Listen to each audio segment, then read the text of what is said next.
ತುಲಾರಾಶಿಯವರು ಕೂಡ ಈ ವಾರ ಚೆನ್ನಾಗಿಲ್ಲ, ಕಷ್ಟ. ಇನ್ನೊಂದು ಕವಡೆ ಏನು ಹೇಳ್ತಾ ಇದೆ ಮೇಷರಾಶಿಯವರಿಗೆ, ವ್ಯವಹಾರಗಳನ್ನು ಸ್ವಲ್ಪ ಎಚ್ಚರಿಕೆಯಿಂದ ಮಾಡು. ರಾಶಿಯವರಿಗೆ ಸ್ವಲ್ಪ ಫೈನಾನ್ಷಿಯಲಿ ಇಶ್ಯೂಸ್ ಆಗುತ್ತೆ.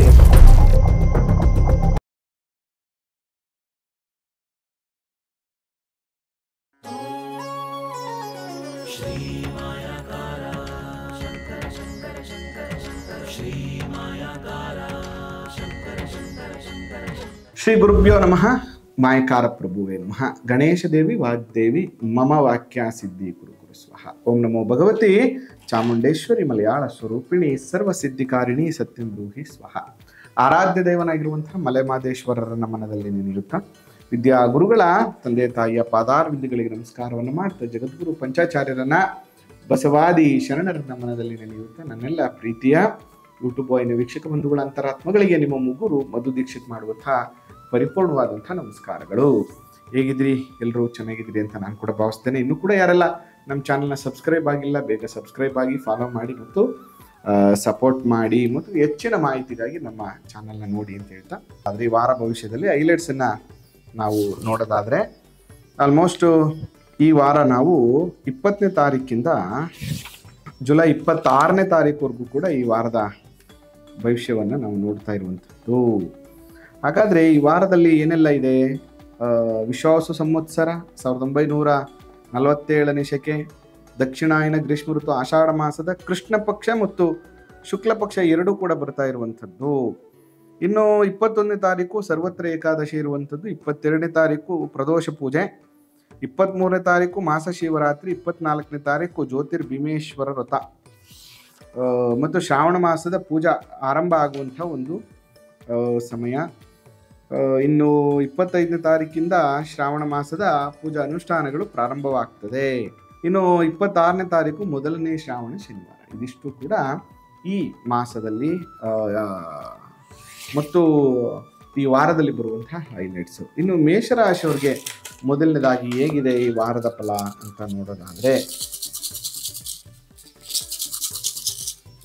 ಮೇಷರಾಶಿಯವರಿಗೆ 3, 3, 6, 3, 9 11 ಕವಡೆ ಅಂಗಾತ ಬಿದ್ದಿರುವಂಥದ್ದು. 11 ಕವಡೆ ಏನು ಹೇಳ್ತಾ ಇದೆ ಮೇಷರಾಶಿಯವರಿಗೆ? ನೋಡಪ್ಪ, ಈ ವಾರ ಸ್ವಲ್ಪ ಕಷ್ಟ ಇದೆ, ವ್ಯವಹಾರಗಳನ್ನು ಸ್ವಲ್ಪ ಎಚ್ಚರಿಕೆಯಿಂದ ಮಾಡು, ಸ್ವಲ್ಪ ಹಣಕಾಸಿನ ವಿಚಾರದಲ್ಲಿ ಎಚ್ಚರಿಕೆಯಿಂದ ಇರು, ಇಲ್ಲ ಧನ ಮಾನ ಹಾನಿ ಆಗುವಂಥ ಸಾಧ್ಯತೆಗಳು ಇರ್ತದೆ ಅಂತ ಹೇಳ್ತಾ ಇದೆ. ಇದು ಮೇಷರಾಶಿಯವರಿಗೆ. ಇನ್ನು ವೃಷಭ ರಾಶಿಯವ್ರಿಗೆ ಹೇಗಿದೆ ಅಂತ ನೋಡೋಣ. ನೋಡಿ, ವೃಷಭ ರಾಶಿಯವರಿಗೆ 4, 8, 10 ಕವಡೆ ಅಂಗಾತ ಬಿದ್ದಿರುವಂಥದ್ದು. ಸುಖಭೋಜನ, ಆಪ್ತಮಿತ್ರರ ದರ್ಶನ ಇದೆ, ಕಾರ್ಯದಲ್ಲಿ ಅನುಕೂಲ ಇದೆ. ಈ ವಿಚಾರವನ್ನು ಇಟ್ಕೊಳ್ಳೋದು ಬೇಡ, ಏನು ತಲೆ ಕೆಡಿಸ್ಕೊಳ್ಳೋದು ಬೇಡ. ನೀವು ಅಂದ್ಕೊಂಡಿರುವಂಥ ಎಲ್ಲ ಕೆಲಸವನ್ನು ಮಾಡಿ ಅನುಕೂಲಗಳಾಗ್ತದೆ ವೃಷಭ ರಾಶಿಯವರಿಗೆ. ಇನ್ನು ಮಿಥುನ ರಾಶಿಯವ್ರಿಗೆ ಹೇಗಿದೆ ಅಂತ ನೋಡೋಣ. ನೋಡಿ, ಮಿಥುನ ರಾಶಿಯವ್ರಿಗೆ 3, 3, 6, 3, 9, 2, 11 ಕವಡೆ ಅಂಗಾತ ಬಿದ್ದಿರುವಂಥದ್ದು. ಕಷ್ಟ ಉಂಟು. ವಾರದ ಕೊನೆಯಲ್ಲಿ ಸ್ವಲ್ಪ ಅನುಕೂಲ ಆಗುತ್ತೆ. ಕೆಲಸ ಕಾರ್ಯಗಳನ್ನು ಎಚ್ಚರಿಕೆಯಿಂದ ಮಾಡಲಿಲ್ಲ ಅಂದರೆ ಅನೇಕ ಸಂಕಷ್ಟಗಳು, ಸಮಸ್ಯೆಗಳು, ಧನಹಾನಿ ಆಗುತ್ತೆ. ಸ್ವಲ್ಪ ಎಚ್ಚರಿಕೆ ಇರಬೇಕು. ನೀವು ಮಾಡಬೇಕಾಗಿರುವಂಥದ್ದು ಏನಂದರೆ ವೆಂಕಟೇಶ್ವರ ಸ್ವಾಮಿಗೆ ತುಳಸಿಯನ್ನು ಅರ್ಪಣೆ ಮಾಡುವಂಥ ಕೆಲಸವನ್ನು ಮಾಡಿ, ವೆಂಕಟೇಶ್ವರ ಸ್ವಾಮಿಯ ಅಷ್ಟೋತ್ತರವನ್ನು ಪಠಿಸಿ. ಇನ್ನು ಕರ್ಕಾಟಕ ರಾಶಿಯವ್ರಿಗೆ ಹೇಗಿದೆ ಅಂತ ನೋಡೋಣ. ನೋಡಿ, ಕರ್ಕಾಟಕ ರಾಶಿಯವ್ರಿಗೆ 4, 8, 8, 9 ಕವಡೆ ಅಂಗಾತ ಬಿದ್ದಿರುವಂಥದ್ದು. ಮನೆಗೆ ಬಂಧುಗಳು ಬರುತ್ತಾರೆ, ರಾಜ ಸನ್ಮಾನ, ಸಮಾಜದಲ್ಲಿ ಸನ್ಮಾನ ದೊರೆಯುವಂಥದ್ದು, ಕಾರ್ಯದಲ್ಲಿ ಸಿದ್ಧಿ, ಲಾಭ, ಜಯ ಲಭಿಸುವಂತಹ ಯೋಗ ಕರ್ಕಾಟಕ ರಾಶಿಯವ್ರಿಗೆ ಇರುವಂಥದ್ದು. ಇನ್ನು ಸಿಂಹರಾಶಿಯವ್ರಿಗೆ ಹೇಗಿದೆ ಅಂತ ನೋಡೋಣ. ನೋಡಿ, ಸಿಂಹರಾಶಿಯವ್ರಿಗೆ 3, 3, 6, 3, 9, 2, 11 ಕವಡೆ ಬಿದ್ದಿರುವಂಥದ್ದು. ಸಿಂಹರಾಶಿಯವರಿಗೆ ಕಷ್ಟ ಉಂಟು. ವಾರದ ಕೊನೆಯಲ್ಲಿ ಸ್ವಲ್ಪ ಅನುಕೂಲ ಆಗುತ್ತೆ, ಸ್ವಲ್ಪ ಫೈನಾನ್ಷಿಯಲಿ ಇಶ್ಯೂಸ್ ಆಗುತ್ತೆ. ಎಚ್ಚರಿಕೆಯಿಂದ ಮಾಡು, ಹಣಕಾಸಿನ ವ್ಯವಹಾರವನ್ನು ಎಚ್ಚರಿಕೆಯಿಂದ ಮಾಡಬೇಕಪ್ಪ ಅಂತ ಬರ್ತಾ ಇದೆ. ನೀವು ಮಾಡಬೇಕಾಗಿರುವಂಥ ಕೆಲಸ ಸೂರ್ಯನಾರಾಯಣ ಸ್ವಾಮಿ ಅಥವಾ ಸೂರ್ಯನಿಗೆ ಅರ್ಘ್ಯವನ್ನು ಕೊಡುವಂಥ ಕೆಲಸವನ್ನು ಮಾಡಿದ್ರಿಂದ ಸ್ವಲ್ಪ ಟೆನ್ಷನ್ ಕಮ್ಮಿ ಆಗುತ್ತೆ. ಇನ್ನು ಕನ್ಯಾ ರಾಶಿಯವ್ರಿಗೆ ಹೇಗಿದೆ ಅಂತ ನೋಡೋಣ. ನೋಡಿ, ಕನ್ಯಾ ರಾಶಿಯವ್ರಿಗೆ 3, 3, 6, 10 ಕವಡೆ ಅಂಗಾತ ಬಿದ್ದಿರುವಂಥದ್ದು. ಕನ್ಯಾ ರಾಶಿಯವರಿಗೆ ಸುಖಭೋಜನ, ಆಪ್ತಮಿತ್ರರ ದರ್ಶನ, ಕಾರ್ಯದಲ್ಲಿ ಅನುಕೂಲ ಆಗುವಂಥದ್ದು, ಅಂದುಕೊಂಡಂಥ ಕೆಲಸದಲ್ಲಿ ಅನುಕೂಲ ಆಗುತ್ತೆ. ಏನು ತಲೆ ಕೆಡಿಸ್ಕೋಬೇಡಪ್ಪ, ವರ ಎಲ್ಲ ರೀತಿಯ ಅನುಕೂಲಗಳು ನಿಮಗೆ ಆಗತ್ತೆ ಅನ್ನುವಂಥದ್ದು ತಿಳಿಸ್ತಾ ಇದೆ. ಇನ್ನು ತುಲಾ ರಾಶಿಯವ್ರಿಗೆ ಹೇಗಿದೆ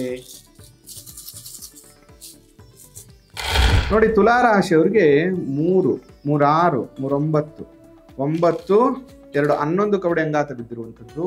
ತುಲಾರಾಶಿಯವರು ಕೂಡ ಈ ವಾರ ಚೆನ್ನಾಗಿಲ್ಲ, ಕಷ್ಟ. ವಾರದ ಕೊನೆಯಲ್ಲಿ ಸ್ವಲ್ಪ ಅನುಕೂಲ ಆಗುತ್ತೆ. ಪಾಲುದಾರಿಕೆ, ಹಣಕಾಸಿನ ವ್ಯವಹಾರ, ಮಧ್ಯಸ್ಥಿಕೆ ಮಾಡುವಂಥದ್ದು, ಈ ಥರದ್ದು ಏನೇ ಇದ್ರೂ ಕೂಡ ಸ್ವಲ್ಪ ಎಚ್ಚರಿಕೆಯಿಂದ ಮಾಡಿ, ಇಲ್ಲಾಂದರೆ ಅನೇಕ ಥರದ ಪ್ರಾಬ್ಲಮ್ಸ್ ಆಗುವಂಥ ಸಾಧ್ಯತೆಗಳು ಇರ್ತದೆ. ನೀವು ಮಾಡಬೇಕಾಗಿರೋದು ಏನಂದರೆ ಲಕ್ಷ್ಮೀ ದೇವಸ್ಥಾನಕ್ಕೆ ಕಮಲದ ಹೂವನ್ನು ಅರ್ಪಣೆ ಮಾಡಿ, ಟೆನ್ಷನ್ಸ್ ಎಲ್ಲ ಕಮ್ಮಿ ಆಗುತ್ತೆ. ವೃಶ್ಚಿಕ ರಾಶಿಯವ್ರಿಗೆ ಹೇಗಿದೆ ನೋಡೋಣ.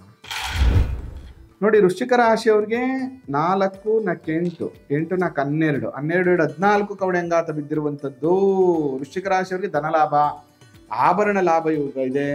ಕಳೆದು ಹೋದಂತಹ ಪ್ರೀತಿ ಸಿಗುವಂಥದ್ದು, ಧನಲಾಭ, ಶಾರೀರಿಕ ಸೌಖ್ಯ ಸಿಗುವಂಥ ಯೋಗ ನಿಮಗೆ ಪ್ರಾಪ್ತಿಯಾಗುತ್ತೆ. ಇನ್ನು ಧನುಸ್ ರಾಶಿಯವ್ರಿಗೆ ಹೇಗಿದೆ ನೋಡೋಣ. ನೋಡಿ, ಧನುಸ್ ರಾಶಿಯವ್ರಿಗೆ 3, 3, 6, 3, 9, 10 ಕವಡೆ ಅಂಗಾತ ಬಿದ್ದಿರುವಂಥದ್ದು. ಸುಖ ಭೋಜನ, ಆಪ್ತ ಮಿತ್ರರ ದರ್ಶನ, ಕಾರ್ಯದಲ್ಲಿ ಅನುಕೂಲ, ಅಂದುಕೊಂಡಂಥ ಕೆಲಸದಲ್ಲಿ ಯೋಚನೆ ಮಾಡುವಂಥದ್ದು ಬೇಡ. ಎಲ್ಲ ರೀತಿಯ ಅನುಕೂಲಗಳು ಕೂಡ ಧನುಸ್ ರಾಶಿಯವ್ರಿಗೆ ಆಗುವಂತಹ ಯೋಗ ಇರುವಂಥದ್ದು. ಇನ್ನು ಮಕರ ರಾಶಿಯವ್ರಿಗೆ ಹೇಗಿದೆ ಅಂತ ನೋಡೋಣ. ನೋಡಿ, ಮಕರ ರಾಶಿಯವರಿಗೆ 3, 2, 5 ಕವಡೆ ಅಂಗಾತ ಬಿದ್ದಿರುವಂಥದ್ದು. ಅಶುಭ ಸಮಾಚಾರ ಕೇಳುವಂಥ ಯೋಗ ಮತ್ತು ರಾಜ್ಯಾಧಿಕಾರಿಗಳಿಂದ ಭಯ, ಅಪವಾದದ ಭಯ, ಕಾರ್ಯದಲ್ಲಿ ವಿಘ್ನಗಳು ಮತ್ತು ಆ ವಿಚಾರವನ್ನು ನೀವು ಅಂದುಕೊಂಡಿರುವಂಥ ಕೆಲಸ ಕಾರ್ಯಗಳನ್ನು ಈ ವಾರ ಬಿಟ್ಬಿಡೋದು ಒಳ್ಳೆಯದು. ಅದರಿಂದ ಸ್ವಲ್ಪ ಅನಾನುಕೂಲ ಆಗುವಂಥ ಸಾಧ್ಯತೆಗಳಿರ್ತದೆ. ಗಣಪತಿ ದರ್ಶನ, ಗಣಪತಿ ಸ್ತೋತ್ರ, ಗಣಪತಿ ಅಷ್ಟೋತ್ತರವನ್ನು ಪಠನೆ ಮಾಡುವಂಥದ್ದು ಅನುಕೂಲದಾಯಕ. ಇನ್ನು ಕುಂಭರಾಶಿಯವ್ರಿಗೆ ಹೇಗಿದೆ ನೋಡೋಣ. ನೋಡಿ, ಕುಂಭರಾಶಿಯವರಿಗೆ 3, 3, 6, 3, 9, 10 ಕವಡೆ ಅಂಗಾತ ಬಿದ್ದಿರುವಂಥದ್ದು. ಸುಖ ಭೋಜನ ಜೊತೆಗೆ ಆಪ್ತ ಮಿತ್ರರ ದರ್ಶನ ಮತ್ತು ವಿಶೇಷ ಅತಿಥಿಗಳನ್ನು ಭೇಟಿ ಮಾಡುವಂಥದ್ದು, ಕಾರ್ಯದಲ್ಲಿ ಅನುಕೂಲ ಆಗುವಂಥದ್ದು. ಅಂದುಕೊಂಡಿರುವಂಥ ಕೆಲಸದಲ್ಲಿ ಯಾವುದೂ ಕೂಡ ಟೆನ್ಷನನ್ನು ಇಟ್ಕೊಳ್ಳದೆ ನಿಮ್ಮ ಕಾರ್ಯವನ್ನು ಮಾಡಿಕೊಂಡು ಹೋದರೆ ಎಲ್ಲ ರೀತಿಯ ಅನುಕೂಲಗಳು ನಿಮಗೆ ಪ್ರಾಪ್ತಿ ಆಗುತ್ತೆ. ಇನ್ನು ಮೀನರಾಶಿಯವರಿಗೆ ಹೇಗಿದೆ ನೋಡೋಣ. ನೋಡಿ, ಮೀನರಾಶಿಯವರಿಗೆ 4, 8, 8, 12 ಕವಡೆ ಅಂಗಾತ ಬಿದ್ದಿರುವಂಥದ್ದು. ಕಳ್ಳರಿಂದ ಕಂಟಕಗಳಿದೆ, ಜೋಕೆ, ರಾಜ್ಯಾಧಿಕಾರಿಗಳಿಂದ ಪೀಡೆ, ಸೌಖ್ಯವಿಲ್ಲ, ಅಂದುಕೊಂಡಂಥ ಕೆಲಸದಲ್ಲಿ ಅನಾನುಕೂಲ ಆಗುವಂಥದ್ದು, ಆರ್ಥಿಕ ಸಮಸ್ಯೆಗಳು ಬರುವಂಥ ಯೋಗ ಇರುತ್ತೆ. ಸ್ವಲ್ಪ ಎಚ್ಚರಿಕೆಯನ್ನು ತಗೊಳ್ಳಿ. ನೀವು ಮಾಡಬೇಕಾಗಿರುವಂಥದ್ದು ನಿಮ್ಮ ಕುಲದೇವರ ದರ್ಶನವನ್ನು ಮಾಡಿ, ಕುಲದೇವರಿಗೆ ಒಂದು ತುಪ್ಪದ ದೀಪವನ್ನು ಹಚ್ಚಿಟ್ಟು ನಿಮ್ಮ ಕೆಲಸವನ್ನು ಪ್ರಾರಂಭ ಮಾಡಿ ಅಂತ ಹೇಳ್ತಾ ಇವತ್ತಿನ ಸಂಚಿಕೆಯಲ್ಲಿ ಮುಗಿಸ್ತಾ ಇದ್ದೇನೆ. ನಿಮಗೂ ಕೂಡ ಜಾತಕ, ವಾಸ್ತು ಸಲ ಏನೇ ಬೇಕಿದ್ರು ಕೂಡ ನೇರವಾಗಿ ಭೇಟಿ ಮಾಡಿ. ಆ ಮಲೆಮಹದೇಶ್ವರ ಅನುಗ್ರಹ ಸದಾ ನಿಮ್ಮ ಮೇಲೆ ಇರಲಿ. ನಮಸ್ಕಾರ.